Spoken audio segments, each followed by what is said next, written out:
Jake had always believed that the night held secrets. As a night shift taxi driver, he had seen it all: drunk businessmen, lost tourists, late-night lovers. But nothing could have prepared him for the woman in the red dress.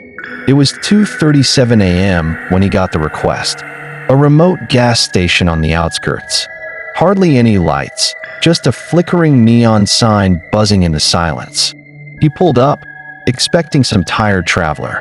Instead, she appeared, soaking wet, her red dress clinging to her slender frame. She slid into the back seat and shut the door with an eerie calmness. Jake glanced at the mirror. Her hair was plastered to her pale face. She was shivering, but her eyes were sharp, too sharp. Something was not right. "Where to?" he asked, fingers tapping the wheel. "Just drive," she whispered.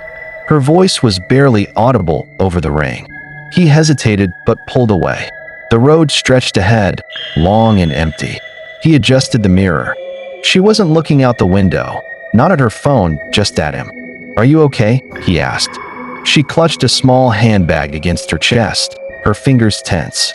"Someone's following me." Jake checked the mirrors. The road behind was dark and lifeless. "I don't see anyone." "They're there," she muttered. "They always are." A chill ran through him. He considered pressing her for more details. But before he could, the taxi's radio crackled. "Breaking news. Authorities are searching for a fugitive, connected to multiple homicides.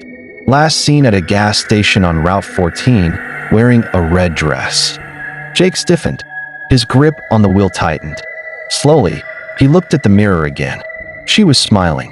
Not a warm smile. A slow, knowing one. His throat tightened. "Who are you?" She sighed, tilting her head.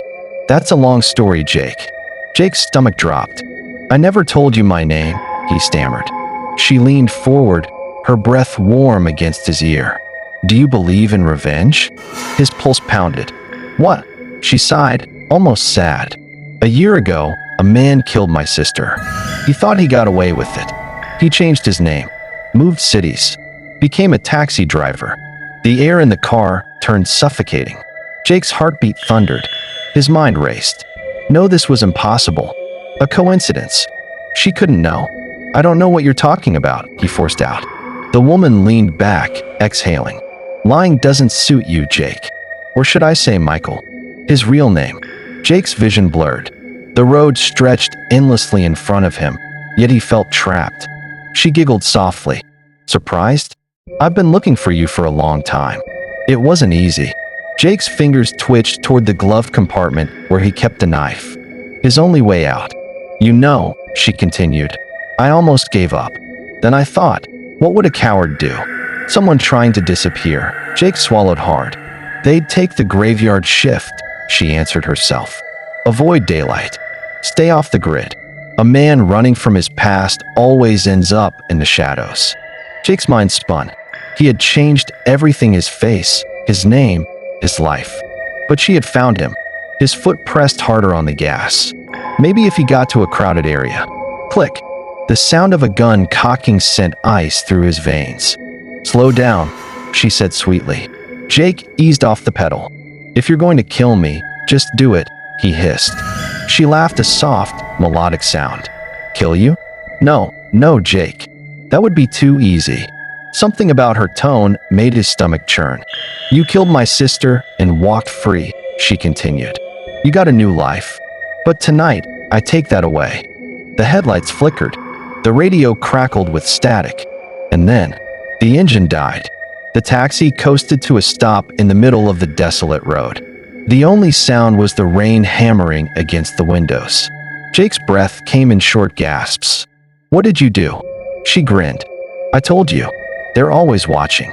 Before Jake could react, the lights cut out completely. The world outside was pitch black. Even the rain seemed muted. Then, in the silence, a whisper. Not from her. From everywhere. Low, guttural, and human. Jake's skin crawled. "What is that?" She smiled. "Justice." Dark figures appeared in the mist beyond the windshield shadows with hollow eyes. The rain didn't touch them. Jake's body turned ice cold.